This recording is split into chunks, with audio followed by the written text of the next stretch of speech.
Okay, according to the magic buttons on my computer, it looks like we're streaming live right now. So thank you everybody for tuning in. We're gonna talk amongst ourselves for a few minutes while people show up, I guess. Um, yeah, it's Yeah, excited to be here. Thank you. I'm from New Jersey, so excited to be part of Virginia homeschooling. yeah. So, Are you getting all kinds of rain right now? Because we are like oh yeah, we're getting apparently our the James River might hit historic levels tomorrow, like oh according to wow, yeah, some outlets, but we'll see. yeah. We're not getting that much rain, but yeah, it's supposed to rain overnight, and Yeah, it was yeah, hard to find place and time to walk the dog between the raindrops today. Very bad weather in Virginia, for sure. yeah, yeah, yeah. Our We dog, go ahead. oh, I was just say our dog is she's very upset. She's sure that we absolutely control everything, and she really wants us to turn off the water, and doesn't understand why we haven't done that yet. Yeah. Yeah, yeah, yeah, yeah, yeah.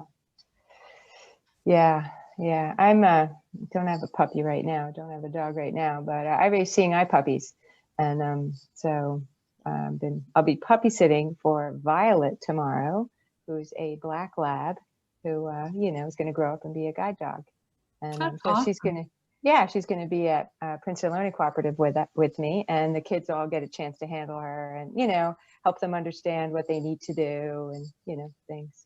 Super fun. So I'm excited. Excited to have That's very Violet cool. tomorrow. Yeah. Yeah. And hopefully she'll go out in the rain. Hopefully. Because it's one thing that if you're going to be a guide dog, they got to be able to go out in the rain. They got to be able to go for walks in the rain. The blind person has to go somewhere. They're going to be going. And No. walk through the puddles. You got to do the whole thing. So, All right. Well, we're right about we just hit 7:05, so I feel like we should just dive in and get started. Sure. But thank you all for joining us on Facebook Live, especially our special guest today, Allison Snikus and Jeannie Faulkner. My name is Heidi Rugg. I am with the on the board right now for Virginia Homeschoolers, and we are excited to have you join us for this presentation about homeschooling through high school and preparing for whatever lies beyond. I've been a homeschool parent for a long time. I've got one kid in college right now, plus my 13-year-old. So I've had to go through this journey, and going and attending the presentations, the seminars that have happened at the Virginia Homeschoolers Conference have been of tremendous help to me. So I'm happy to be helping to facilitate today's meeting because I feel like this is a really, really important topic for homeschool families. I'm going to let our guests introduce themselves. On my screen, Allison, you're up on top. So why don't you Okay. Yeah, I'm Allison Snikus. I'm actually in New Jersey. I'm a staff member at Princeton Learning Cooperative, which is a homeschool resource center where we support middle and high school aged kids to self-direct their own learnings. And as part of that, all the kids have a mentor. So I mentor about a third of the kids, about 10 kids. And I help them, package their independent learning, the learning they do with us in classes and all the things that they do. So I help them package that into a college application if they decide that they want to apply to a four-year college. I work with their families. And so before I did this, though, I homeschooled my own two boys. So it was just sort of lucky that as they were finishing up and they were headed off to college, Princeton Learning Cooperative opened up. And so the reason I'm here, so you might wonder, oh, I'm from New Jersey, why am I here? Well, we're part of a network of centers that do this, and it turns out that we're connected with Embark in Leesburg, Virginia, in Loudoun County, and they do something very similar there. So Andrea and Katina, who are the staff people there, they're doing things there, and that's the connection here. So they invited me to come and talk about applying to college. And then before I homeschooled my boys, I worked at Educational Testing Service, which gives me so much information about admissions testing, so the SAT, the ACT, the PSAT, but also the credit for college credit and for placement testing, so that's AP and CLEP and AccuPlacer. And so I've been lucky, so I sort of bring that information back from another life. from before I homeschooled and I was actually out in the workforce. So, well, I am now, but in any case, that's me. Thank you. Cool. And Jeannie? I enjoyed hearing your story, Allison. You really do have a lot of different things coming together that can help people. That's awesome. And the connection from the learning centers is great too. I'm going to have to find out more about that. So I'm Jeannie Faulkner. I homeschooled my kids for 20 years. I loved speaking at the conferences that Heidi talked about, did that for a lot of years. Homeschooled 3 kids all to college. They all took a really different route. I also did homeschool evaluations in Virginia for years and years. So I have a lot of experience seeing how different kids did high school and attended college. I'm no longer doing that because I'm working with Brave Writer. I'm the director of Brave Learner Home, which is our online community, but that gives me yet another exposure to how people are doing high school and how people are homeschooling and managing to, move forward with their lives. Not to mention that we get some great speakers there who also have ideas, all kinds of ways that kids do this. So, and I also write for the Homeschool Mom, where I've had the fun of answering questions for people for years and kind of researching their questions and getting feedback and comments, how people are approaching high school and life after high school, whether that be college or starting a business or living a creative life or whatever. So I feel like I've seen a lot of different paths and love to share, because like Heidi said, it's kind of a pay it forward, pay it back, because I saw how people did it before me, and that gave me a bit of a model, even though my kids all used a different approach. So anyway, I'm glad to be here. Yeah, that's awesome. Thank you, Jeannie. Super awesome to have you both. We had one question come through, which I'm happy to take, and I'm happy to have you guys chime in too. But I know like there's this new law that came into effect a few years ago in Virginia.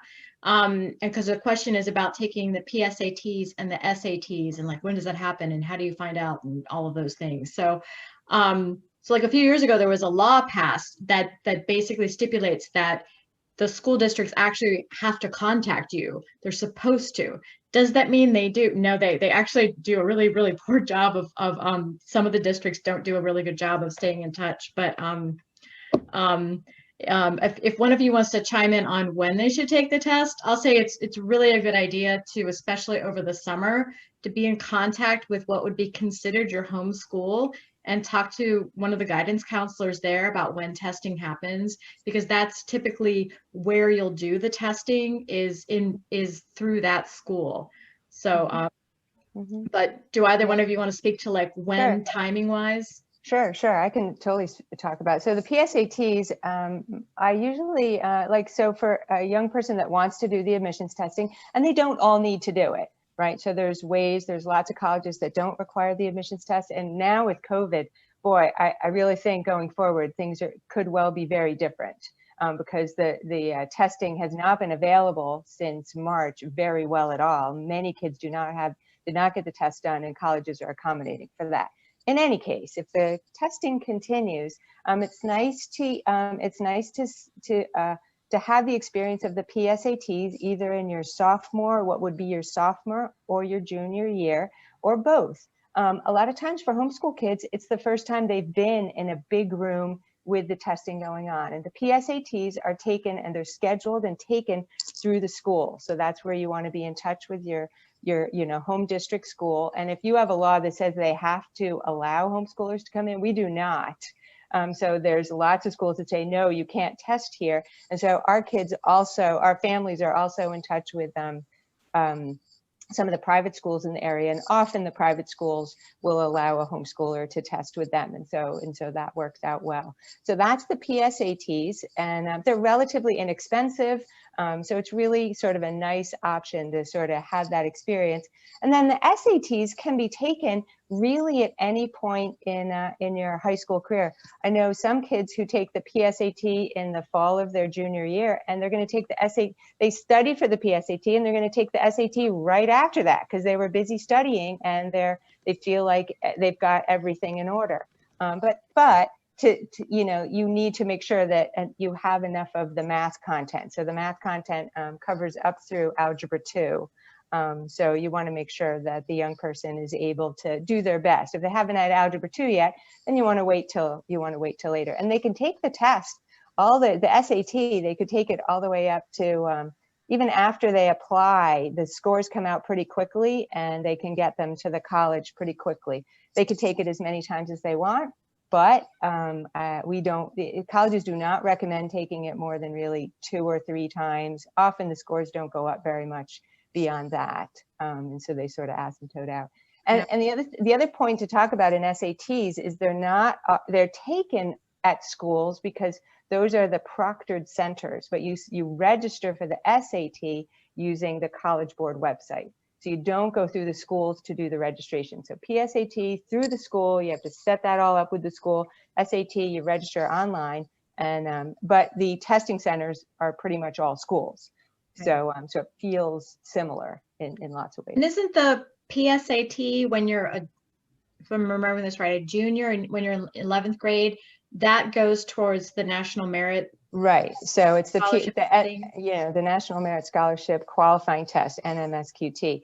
And so if you have a young person who could potentially score very high on the PSAT, then they could be eligible to be a semifinalist or a finalist with the National Merit Scholarship. And that's an honor. And it doesn't come with a ton of money on applying to schools or, on going to a school, but there are many schools that offer a full ride or a full scholarship, so tuition plus room and board for applicants who were National Merit finalists. But there's a lot of hoops to jump through to get to that point. And if you have a high scoring young person who you think would score well, you would want to check and see what the threshold score would be that they would have to pass in order to be a National Merit Scholarship.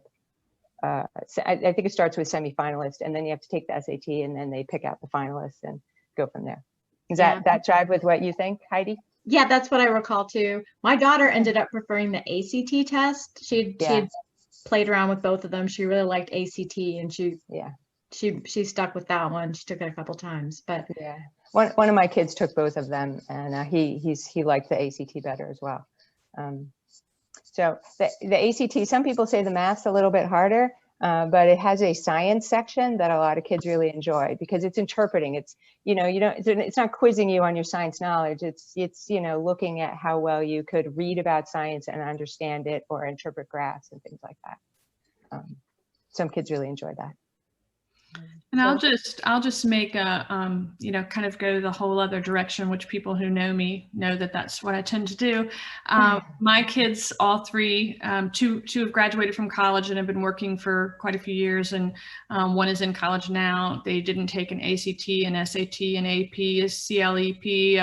They didn't do any of that. And, one went to a state university, one went to a private out-of-state college, kind of an alternative college, and one went to a pretty competitive music school. And I know a lot of kids who do not take these tests. So, but the important thing is what your kids' goals are.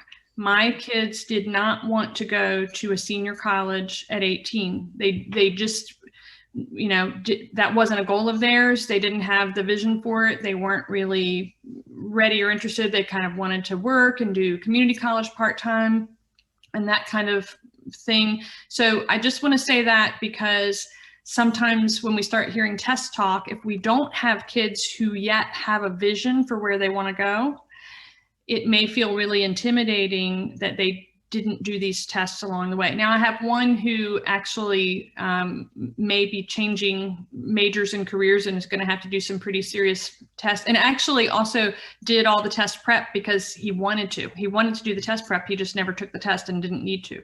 So just to throw that out there, the test route can be really important for kids who know what they want to do. They want to go to a university or a competitive college, right out of the gate from high school. And all of those great tips that both of you mentioned are absolutely applicable, but it just to calm anybody down who's like, I don't think they're going to be ready. There are also ways to go to college or not go to college and not necessarily do the testing route. So yeah. And one way, go go ahead. Oh. Well, I was going to say, one way around the testing too is to start a community college. So if you start a community college, you don't need to take the SAT when you, like start there. And then when you transfer to a four-year college, you don't need to take the admissions test. And so that's another way around it. And we have lots of kids who do that. That's a very, very common route that I've worked with kids. Right. And so kind of like backing up to kind of like connect the beginning and the end of the journey, right? Like, so you're homeschooling and then like you graduate. And I think it's an important topic to especially talk about in Virginia, this idea of graduating and having a diploma. And what does that mean in Virginia? I know some people kind of feel like, oh, do we need to get a GED? How does this whole diploma thing work? Jeannie, because you are in Virginia, do you want to speak to that real quick? Because I know you have Sure. Yeah. I have opinions on this. Typically, you do not need to have a GED and probably should not get one. There may be a few specific instances that you want to, but colleges and employers tend to like a homeschool diploma better than they like a GED, with some specific exceptions. So there's no substitute for knowing a specific college's requirements. If your kid has, I want to go to this particular school in this particular state and they require the GED, they very well may require the GED. But in general, a high school homeschool diploma that you print on your printer or that you order from a beautiful diploma factory is a diploma enough for a college. They don't really care about diplomas. What they care about is what's on the transcript and whether you have outside evidence that shows that that kid is college ready. And that could be the test scores. It could be community college classes. It could be AP tests. It could be original research or work that they did during high school. So it's the transcript, not the diploma, and it's not the GED. Now, I can talk to you a little bit about when in Virginia a GED might be helpful. If you have a kid that wants to go to a trade school in Virginia, some trade schools, it's very strange. The trade school may require a GED because they are kind of suspect of taking people's money when they don't have what's called ability to benefit.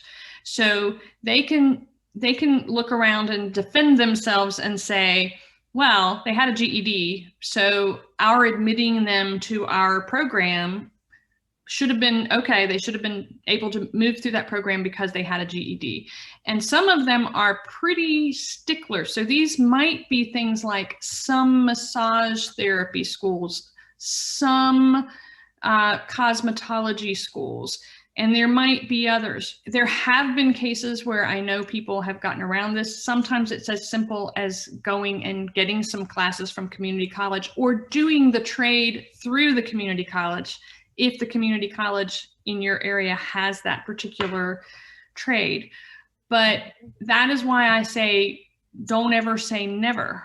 It's not because they don't think homeschoolers can do the work. It's because they're challenged to not take people's money without ability to benefit, because there's some scammy schools out there. So pressure's been put on them to look reputable. And so to do that, they say, we require the GED, and they are suspicious that a homeschool diploma might not be the same thing. And of course, a transcript's not as meaningful to them because the students aren't entering an academic field in the same way. So yeah, so but for most kids, that's the GED is not a necessary thing. And employers too, I mean, I don't know about everybody, but my experience with my own kids and my evaluation clients was that saying you were homeschooled or saying you had a homeschool diploma in Virginia is a foot in the door, that employers like it, look for it, want it, and prefer it to a GED. But that could be different by a specific employer. If your kid has a heart set on working at a certain place, then they should find out what those requirements are to work there. Yeah. And the other thing I can add is that was really well said, Jeannie, really well said, is the financial, so financial aid, federal financial aid, the law changed, I think it was maybe in 2014, where you needed a GED to get the federal financial aid. And they very quickly, the Department of Education very quickly issued a letter saying that that does not apply to homeschoolers.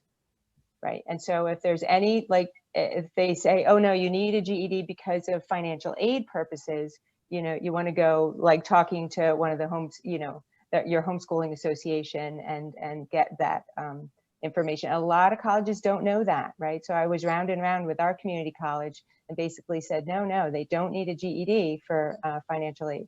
And so we still have to fight it though, pretty much a lot of times. A homeschooler starts as a full-time college student and it's like the fight is all over again. It's just like, no, they're saying I need a GED. I'm like, no, you don't. Like, here's all the data. Here's everything that they just don't deal with it often enough, I guess. Yeah. And Allison and Heidi and I were talking yesterday about some other little tricky things about GEDs and diplomas. And that is, if your Virginia student is going to school out of state, and Allison has actually maybe encountered this even more than I have because of living in New Jersey. New York has very different homeschooling laws. And one of my evaluation clients, I helped with doing a recommendation for her and sort of acting as a guidance counselor for her. And because New York State requires a certain type of diploma and certain classes taken, colleges in New York often want to extend that to all homeschoolers because their universe of homeschoolers has come through that process. So you do have to be careful at looking at some out-of-state schools. And Allison, you can probably pick that up from there. Yeah, right. So I worked with 2 students over the last few years where we were able to sort of just put together the language, and it was just an email from the parent that basically said, you know, that actually the law in New Jersey, so this is different than Virginia, but you would just say the law in Virginia is such and such, and in New Jersey, where parents are allowed to self-certify that the young person has completed the high school curriculum, and then the transcript is evidence of the curriculum that's been completed, and yeah, they're not going to need the GED. And we've had two successes where colleges said that the GED was required, and when, you know, upon, you know, the parent sending something like that, they said, nope, that sounds good. And I know I know quite a few people too who have been able to get in without the GED, but I also know a few who changed their plans as a result. So what I would suggest there, if you know you want to go to a school that has this, talk not only to, or don't just look at their website, but also talk to their admissions person, and also talk to, if you can find homeschoolers who are currently enrolled, find out what their process was for getting in, because sometimes that gives you a little more information about what the college really accepts versus what they say on their website. Yeah, for sure. And in terms of like making sure that you have the stuff together, right? Like if your child is on a college trajectory, you know, we mentioned transcripts, like having a transcript is actually more important than the diploma, which, by the way, I'll just add that, like, if you homeschool, if like you're a homeschool parent in Virginia, it's much easier if you have a high school diploma, even like which includes homeschool high school diploma. So a GED doesn't count for that. So having the actual diploma just has a lot of value on so many levels. But in terms of the transcript, right, which is the valuable piece of information that you send off to the college and stuff.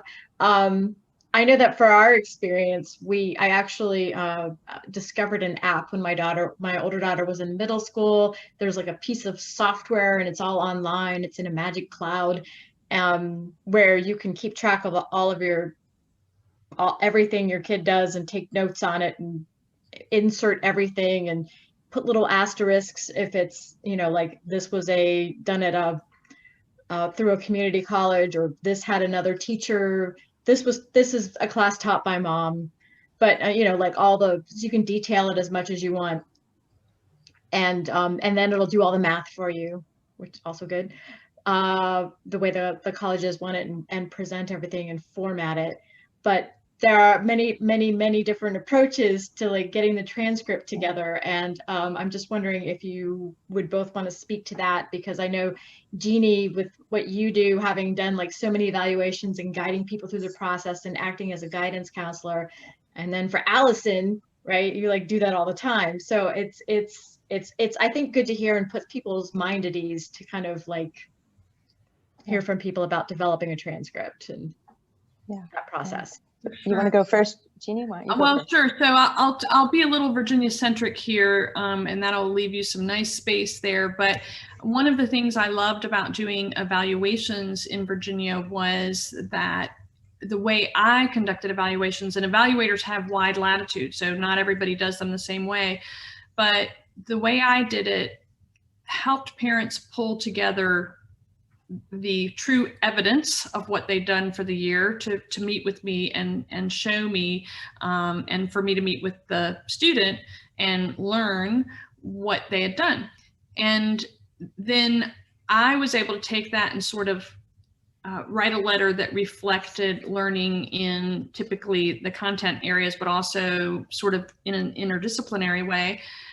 And a lot of times the kids and the parents were really surprised at how, when I put the educationese words on it, they had really accomplished things that were above and beyond their expectations. And by doing this, year after year, it sort of begins to build up your muscle, your portfolio muscle, where you start to become able to see, oh, when we did that entrepreneurial thing over there, my kid was doing math. And when we did that citizen science over there, oh, that was actually lab work, because we were doing stream water quality testing. And so the evaluation process, while it's really to meet a state requirement and it doesn't actually show, there's no evidence that it makes people better homeschoolers than in states that don't have the requirements, there is this little bonus of how, when we accumulate these portfolio experiences and portfolio review type experiences, we get pretty good at making notes and we get pretty good at tracking things. And that's what I recommend.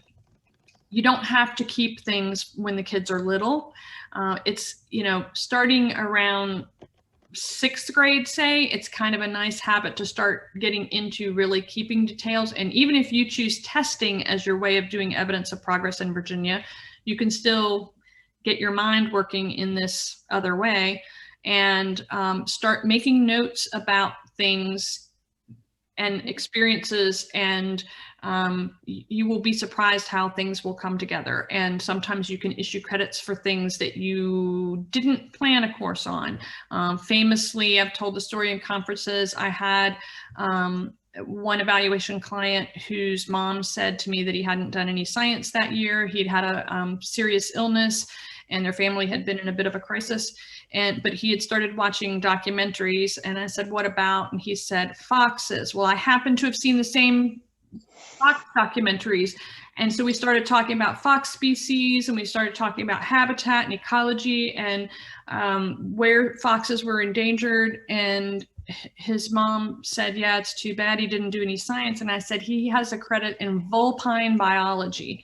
And so when you start to think and open the door to the learning instead of thinking in terms of courses and then jotting that down and keeping your journal, then that feeds into the transcript. And Allison has a really good model for how she talks about that. So I'll let her go first. But I just want to point out too, so for a young person who has an illness, that is also biology. I bet you they're learning a ton. Oh, sure. Right. And so that's all going to go. And so what we do is we call them buckets. And so what I would say is like, what goes in the biology bucket?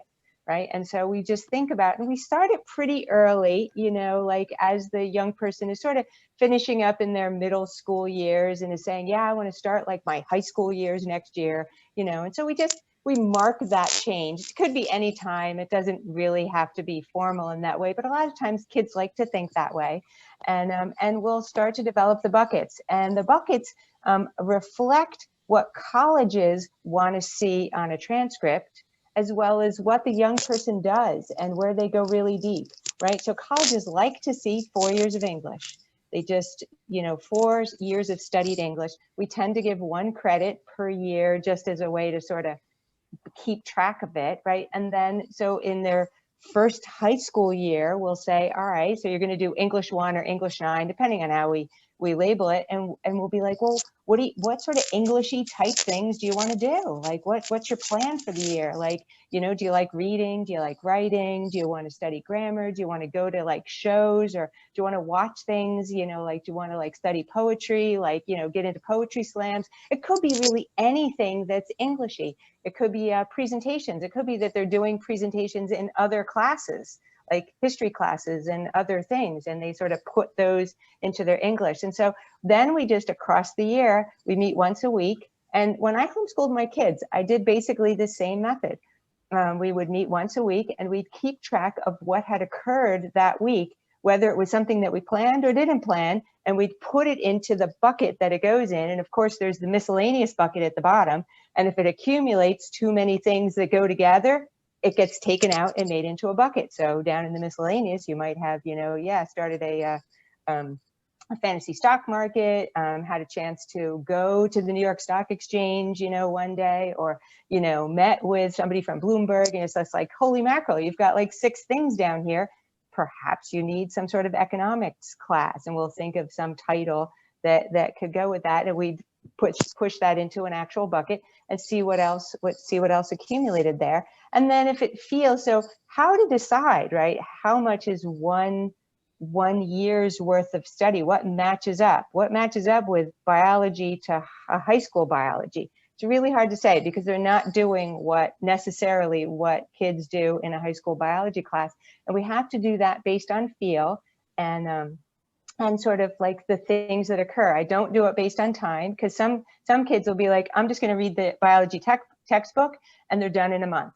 And they really know their stuff, right? When I start asking them about the stuff, they're like, oh yeah, they really know their stuff. And it just comes really easy for them. And they could do it very quickly. Great, done. High school, that's a whole year of biology, high school. Perhaps they don't have any labs, so maybe they want to do a little field work, so we could add into that. Yeah, so it's going to be by sort of a feel. And if in the end that you thought maybe it would be a whole credit, but in the end it's a half credit or a quarter credit, you can do that. You can just like adjust them around. And so we make a very sort of we do ours in Google Docs, and it's a very drafty kind of thing. And we move things around from here to there. And each week we like write things in. I know I wrote some things in this morning. I can't recollect what they were, but I was meeting with a boy this morning and wrote some things in. And I could share. So, and then in the end, we're going to take all that raw data and raw information, and we're going to take that and mush it into a narrative transcript. So we'll have the list of all those buckets at the top, and perhaps I can share my screen and I can show you. May give you magic powers to do that. All right, yeah, and let me go make sure I'm on the page, because I can't pick it out if I'm not on the page. All right, here we go. So this is on our website, actually. And so you can see at the top, it's just really very basic, right? So the name of the course and who it was provided. Some of our kids were in high school previously, so they were in a particular high school for English 1, and then we're just going to carry on at some point. You can recover for kids who are in high school for part of a year. So let's say your kid's been in high school up till now, and they want to switch to homeschooling. Well, you can just recover. High school won't give them any credit for the beginning of the year, but they still did that learning. They went to those classes. They did what they did. So you can recover that by just saying they attended high school and here's what they did, and then they were at whatever they were doing. And you can offer grades and credits. A lot of colleges don't require grades and credits, in which case it's just these 2 columns, and we don't worry about those. But you could see we group them up. So all the English at the top, and then in this case, then it goes to math, and then it goes to science and history and some other various things down at the bottom. And then we move into the narrative. And so here you can see, like, here's the narrative for English 2. And the narratives are only there for the ones that had like a non-conventional way of doing it, right? So if they're a standard community college class, or this, Sam had community college classes up here somewhere, Mercer, yeah, Mercer County Community College class here. So community college classes and high school classes, we wouldn't do a narrative, but we'll do a narrative for anything that's self-study, or they attended classes at our center, or it's some sort of combination of things. And we just take this, it was all just a big list of stuff, and we took it and made it into a narrative. And then Sam actually wrote an evaluation about his experience. What you can see here is these are written in first person. So during my sophomore year, now Sam didn't write every word of this perfectly, but we helped him write this. But he did write this evaluation, and so we just helped him edit it. So this would be his words, and we're going to help them write this to be educationally, sort of what Jeannie was talking about before. And then you can see they go all the way down. Now, these evaluations were not required at all. Sam just wanted to do it. The schools, he only applied to one school. He got in, he's there now. It's in Virginia, Virginia State University. That's where he is. And yeah, so he wanted to write them. He thought that that was important for himself, and which was really lovely, you know. And so we're really happy to have this. So this goes on for a couple of pages, and you know, when you're applying, the common application has, we haven't talked about, the parent is going to serve in the guidance counselor role in the application, and is going to be the person who submits the transcript. And so in our case, we get it going, and then we hand it over to the family, to the young person and the family, that whatever parent's going to be helping them. And then they're going to make this into a PDF. So this was a Google Doc before. We make it into a PDF. And at the end, the other thing to keep track of is everything that the person reads. And what you can see here, this is Sam's reading list that he had for his 4 years. And and it's, a lot of colleges like to see this. They like to see the kinds of things that kids pick out to read, as particular homeschoolers, because they have the freedom to read pretty much whatever they want to read, right? So they're not being driven by certain things. And we package that all together, and it goes into one of the transcript slots. There's more than one, but it's nice to have it all packaged into one thing. I think admissions counselors appreciate this. Now, some people do want to do it by year. We don't tend to do that, and we've had, all of the colleges have been fine with that. But I do know that sometimes colleges will want to see what year a person took a class. And what I've seen on some of the homeschool sort of chat lists that I'm on is you list it in the year that it was completed. So this US history class, not that one. Yeah, this one up here. This probably went on. He went in his sophomore year, and he probably went to our US history class in his junior year and his senior year. And so it's a 3 years worth of study. And so, so you either pick the year you finished in, but you don't want them all to be finishing in the senior year if they're multi-year. So you could just find a way to sort of spread them out over the years. And that's fine. Do the best you can. Don't worry about it too much. So I know, Heidi, you used that approach. So perhaps you want to say a little something about what you did in that situation. Yeah, well, I mean, when we talked to some of the colleges, we heard an expressed interest. Like I had a good friend of mine who shared a transcript, and I was, you know, glad to see it formatted. And I really liked the way it was formatted by subject area. And I thought, well, that's brilliant. It fits more the realities of how a homeschooler actually does things. But then I had some colleges tell me they preferred things done by year, which did complicate things just a little bit. But but it ended, I mean, like it ended up being okay, because like once we started knowing we were doing that, we tried to manage things in that direction.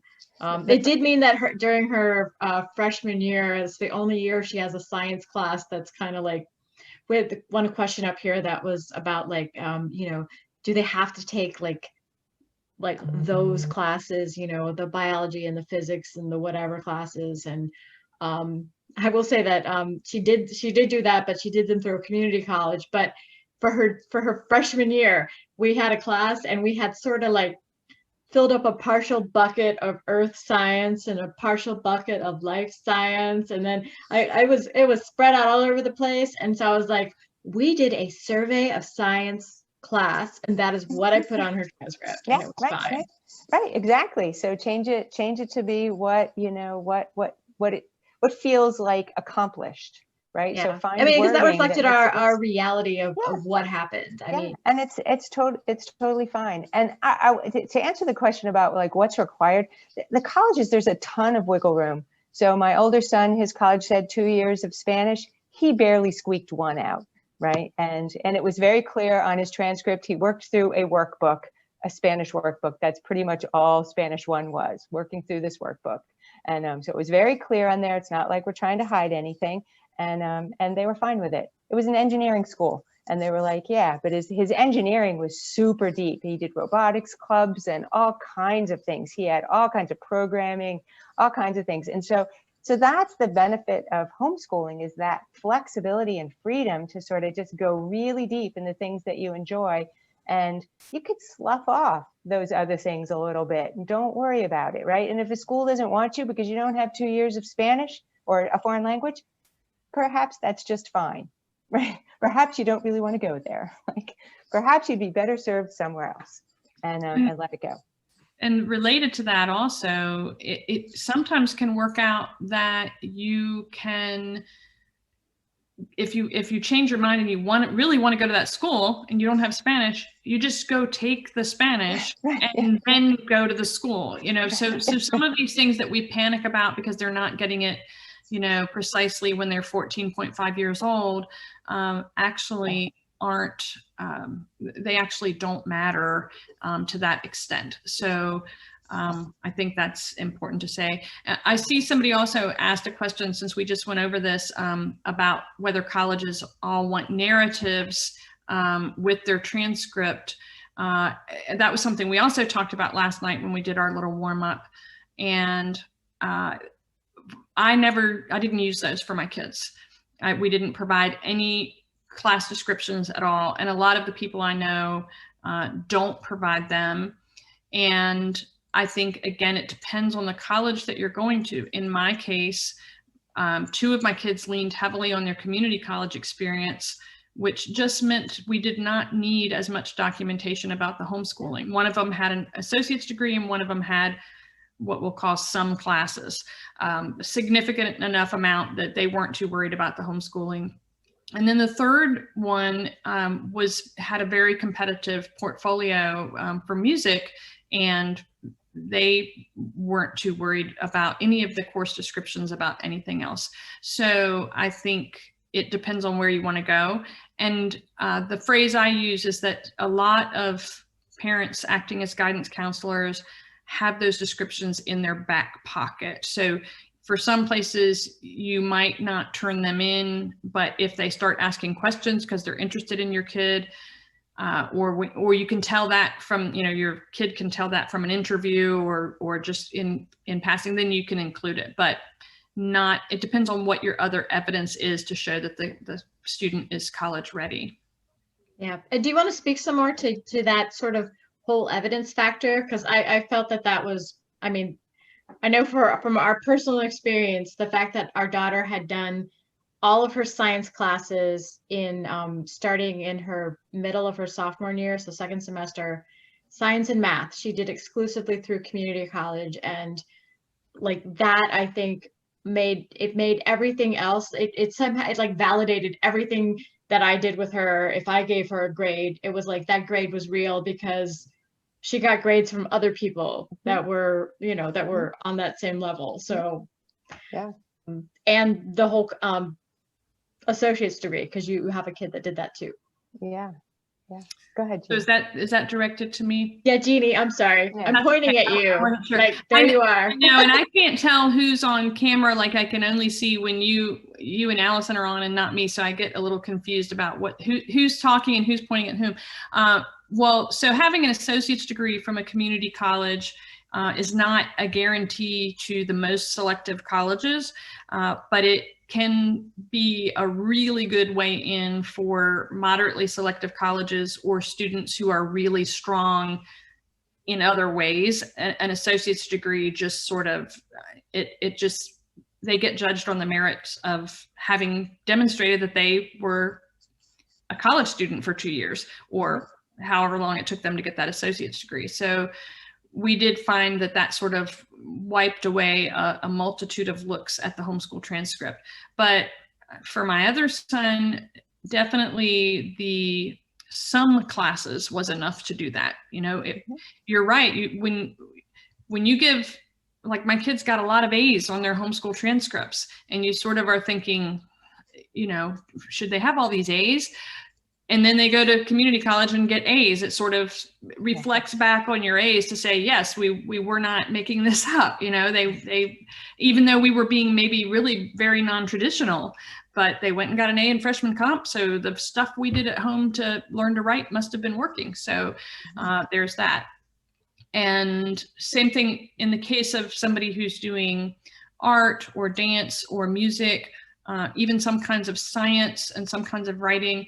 Having original work in the field is, it's just an incredible demonstration of evidence. So if you have kids who write poetry, you know, let them enter the Virginia Poetry Society student contest, or if you live in the Richmond area, the James River Writers Poetry Contest. Find things that they can get awards for or participate in that show that outside evidence that they are doing things at a high level, that it's not just a kitchen table grade. And that really helps to substantiate sort of the mom grade, I guess you would say, or the dad grade. So. Yeah. And have we, I just wanted to clarify. So this taking community college in high school years, in New Jersey, we call it dual enrollment, kind of.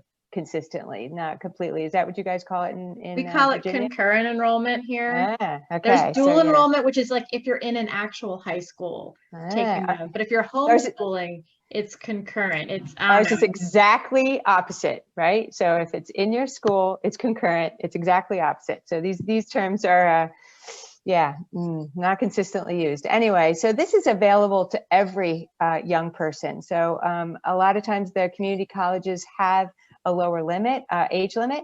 Our local one is 16, another local one is 15, but I also know of some where they'll take 12 and they don't really have any firm lower limit. So you want to take a look at your community college. And, you know, they often have a very particular program, right? And it has a particular name and there's a particular way that you apply for it, and you register for classes. Often it's 2 classes per semester. Is that true for you guys? It's often, well, what I always tell people is take 1 a semester and then take 2. And then a lot of times by the time you have a senior, sometimes they're taking 4 a semester and they're not doing any. Ours won't let you. So our local one, it's only 2 at a time. So the community colleges make their own rules about this. So you have to go check out your community college. But the experience is fabulous. It's really just utterly fabulous. So especially for kids who have come out of high school and they feel like they haven't been successful for whatever reason. Not all the kids that come to us haven't been successful in high school. They come out for lots of different reasons, but some have not. And then when they go back to community college and they find that they can be successful, it's just like, wow, it's really a shot of strength for them. And they can just feel just much more accomplished. So the boy that I showed you, Sam, he was not successful in high school. And he was very successful in his community college classes once he just sort of gotten his feet under him and was doing really well. So it's really, the evidence that you can find. And of course, there's also AP testing. You know, if you have a kid that wanted to do that, I've never worked. So I've been working at PLC for, I guess I'm in my 9th year. I've never worked directly with a kid who took an AP. So it's definitely not needed. Right. So a lot of the kids that I've worked with have gone to their first choice schools. They were not necessarily Ivy Leagues or, you know, sort of top tier schools. They were choosing something that they felt was a good fit for them based on some interest and often wanting to be someplace. I've worked with a couple kids who are now in Colorado. So I don't know what the Colorado attraction is, but there's an attraction to Colorado. Anyway. So I'm looking, we've got a bunch of questions popping up in the chat, and I want to make sure that we get to as many of them as we can. there's a question about the order of science subjects, and my experience is the order doesn't really matter. Is that match you guys Correct. have as well? Yeah. Even for a STEM oriented college bound student, like the order is, you know, it's as long as you check off the ones that, you know, the colleges are going to look at. And honestly, the Virginia Department of Education, like if people really want to like see what's required, all you need to do is go to their website and you can look up, you know, the high school requirements for Virginia, and, you know, try and stick with that kind of like framework as sort of an idea for what you can do. And you can look at a college that you think is a good sort of example college of that your young person might want to go to, and see what they list as recommended for applicants, you know, and then you can look across a couple of them and see sort of the different kinds of choices.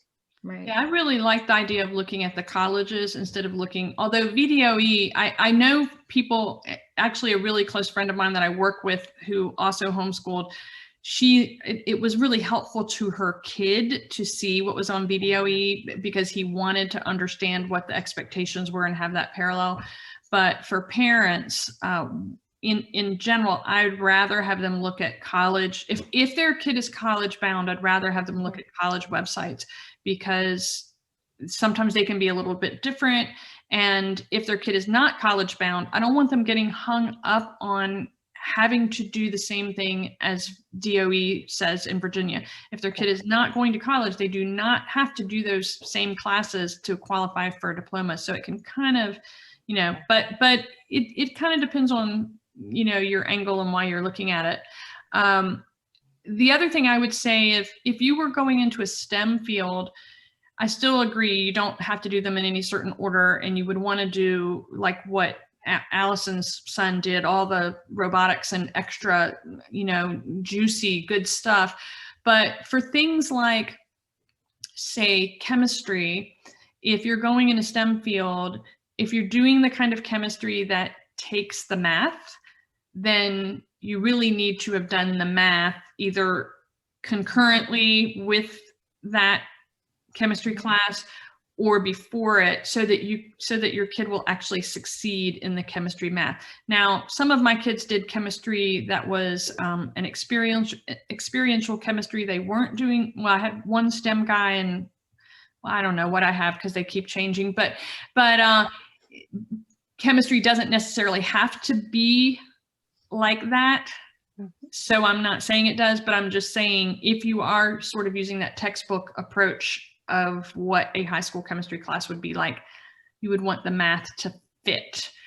If you're not, that's okay. Yeah, please.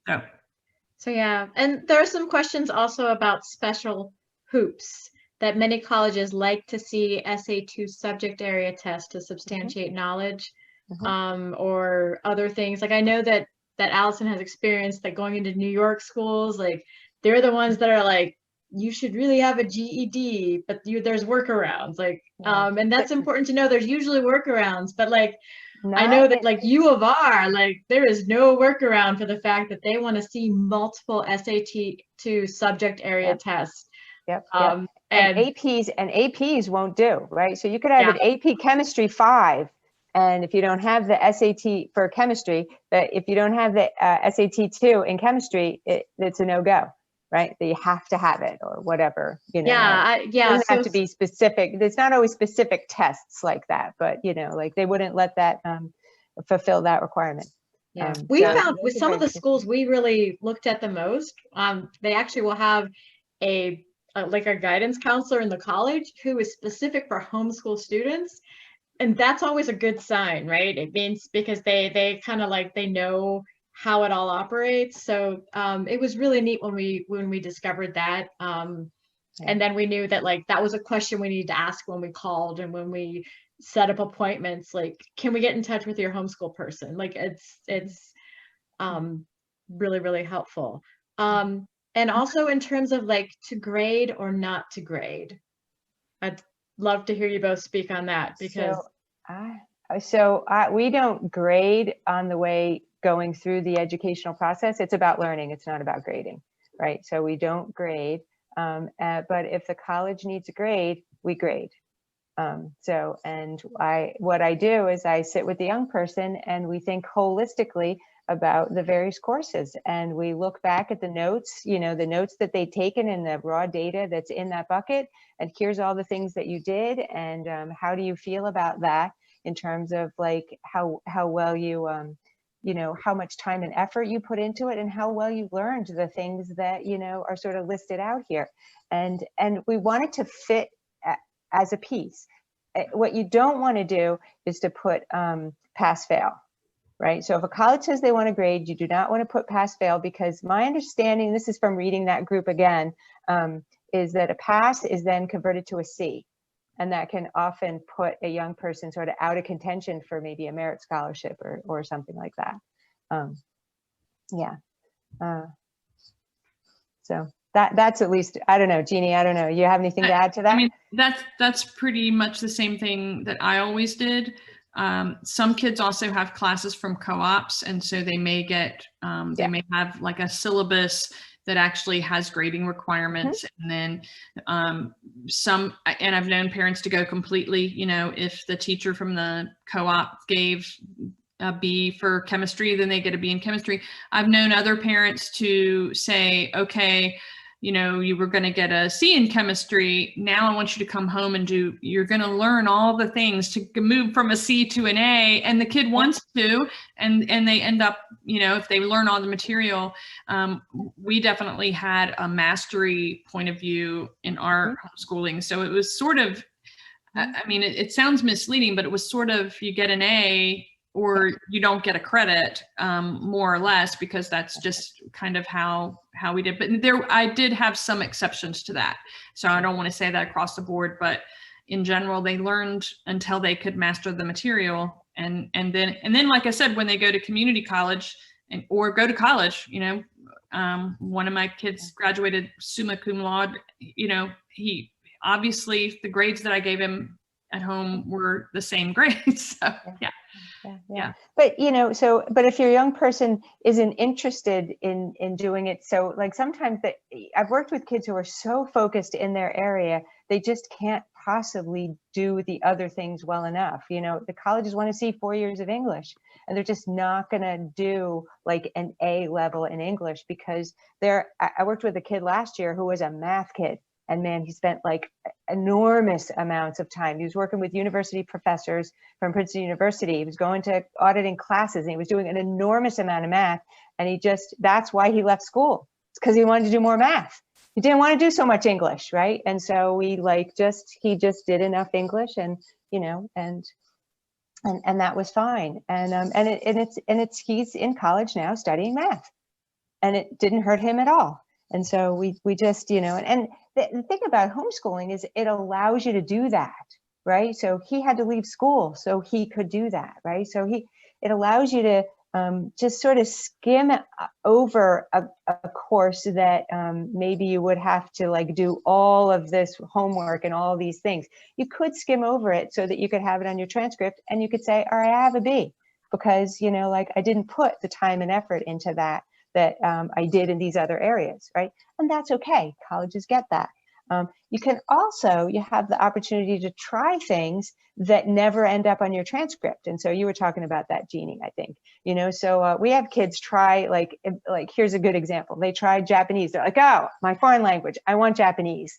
And then they get in there and like, holy mackerel, there's 3 alphabets. And after 2 months of working with one-on-one with a tutor, they've made almost no progress. And they're like, yeah, never mind. Like, I'm picking a different foreign language. It doesn't have to be on their transcript. It doesn't even show up, right? And so they get to explore things, and perhaps they'll come back to Japanese at some point. Perhaps the interest is still there, but now they know what's involved, and perhaps maybe they go to Japan or, something in their, adult life to become fluent. And they, change up the method to be something that could work for them. Yeah, it's interesting. Another way I handled that with my own kids was sometimes adjusting the title of the course to reflect accurately what they really did. So one of my kids was not going to do chemistry, but was really interested in the stories behind all the development of chemistry, like how elements were discovered and all that kind of thing. So I gave him a credit in history of chemistry. Yeah. I do not recommend that for as maybe the only chemistry credit for a STEM student, although it would make a great additional credit for a STEM student, but it would probably just be worked into the chem class for them. But that accurately reflected that he understood a lot about chemistry without having done a typical chemistry class. So adjusting course titles to be authentic and ethical can accurately reflect the learning. And you get to do that all along, right? Now, you don't have to decide it ahead of time, right? You can decide it as you're making the transcript at the end, right? When you look at everything and you're like, oh, this could be like this could be like that. Right. Gosh, I feel like we could go for another hour, but we did sort of try to say we're going to try to keep this to an hour. But, all the questions that everybody has put into the chat, like we do keep track of all of these things, and it's going to help us as we design, future conversations like this on a variety of topics. So, thank you all for participating in the chat. That's, always great. Gosh, I wish we could answer everything. But just to wrap up, I know we're a tiny bit over, but can you speak to just very last thing, the if you the idea of oftentimes especially if you're trying to get the transcript or your story to kind of stand out to an admissions counselor, is there any one thing you think that kind of helps that, whether it's the extracurricular notes or your essay? Where do you think most, what do you think most is best for communicating kind of that whatever needs to be communicated to get your story across to the college? Do you have any advice? I will say, do not be afraid to be a homeschooler. Now, there are a couple of specific colleges that do, like the SAT to subject area test. They clearly aren't super homeschool friendly, except for people who are willing to do that, and that's fine.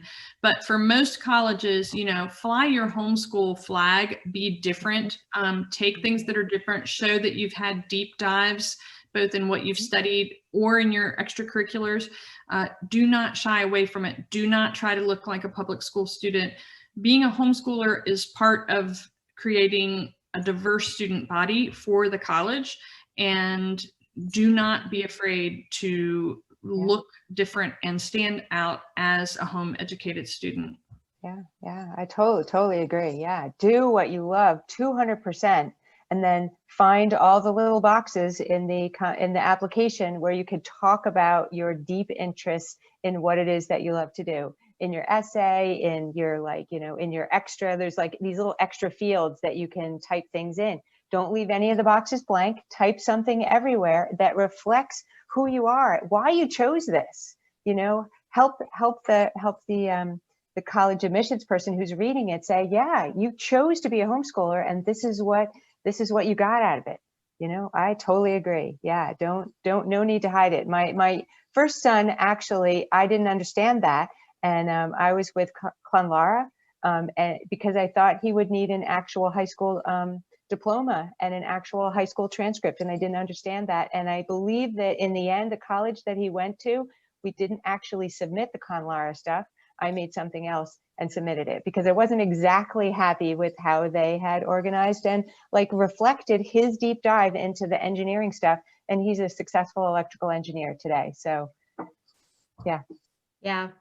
I actually, even though I had gone to a bunch of seminars on transcripts and all that stuff, I didn't realize until we were in the process of doing the application that I was actually my child's guidance counselor, and that there were things like I had to write an essay too. Like I had homework. So, but no, I love what you guys say about the whole thing about flying your homeschool flag, owning your unique journey. I think that, you know, and about being part of a diverse student body. You're right. Colleges are looking for that kind of thing. They're not looking for a bunch of cookie cutter students. They're looking, you know, to create a community, and you need lots of different people to do that. So, but anyway, I want to thank you both. This has been such a fun conversation. So thank you, Allison. Thank you, Jeannie, for lending your expertise and your wisdom. I think oftentimes I know so many families who they get to high school and they've been homeschooling all along. They're like, no, I can't do it because it's high school and we need credits and transcripts and things. And anyway, but you know, it's nice to be encouraged and know that it's possible to do it, and there's many ways to do it. No one way there is no one way. Like there is no one way. And in fact, that's a whole hour of talking how to do it, right? Yeah. Like all the choices that you can make. We touched on a tiny bit, but there's just so many ways that you can fulfill like a good education without going to school. Yeah. So many ways. But anyway, I want to thank you both so much for joining us. And on behalf of Virginia homeschoolers, thanks to everybody for tuning in. And please keep track of, gosh, goodness gracious, all these great questions. All right, we're going to have lots of conversations coming up. I see that are going to be super important. But anyway, everybody enjoy. Take care.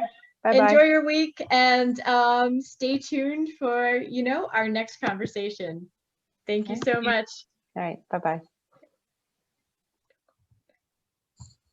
All right, I think we're off. Okay, cool. Super fun. Yeah. Thank you so much. This is so great. Like I know that but having gone through it like one time, like it really is so empowering to like take a kid through that journey, and then they actually like go do the thing they planned on doing, and you're like, oh my gosh, like there's such a sense of relief, you know. Especially when it's your kid, the kid who like didn't read until they were 9, right? And you were like terrified of everything and stuff, but then they just poof could do things. So I just wanted to tell you guys, I almost wish that you guys could be watching the chat while I was, because if one person said it, 8,000 said it, that they were going to be sleeping better tonight. They were so grateful that you guys were amazing. And so like, just shout out kudos, because it was great. And I've been doing this and I even learned some stuff too. So I know it was like super. I did not have that whole spiel about, I haven't had to navigate the whole process of vocational programs yet. I just haven't had anybody that's gone through. So that was super helpful for me. But there were lots of great questions. If you guys feel so inclined to to go into the Facebook post and respond to any of the ones with any expertise after the fact, certainly we would love that. If not, we can put together some answers just from Virginia homeschoolers and put them in there. But I agree with you, Heidi. There's like, to me, we could have done a whole hour on how do you record transcripts for somebody who loves Minecraft? Like that's a whole whole hour, you know?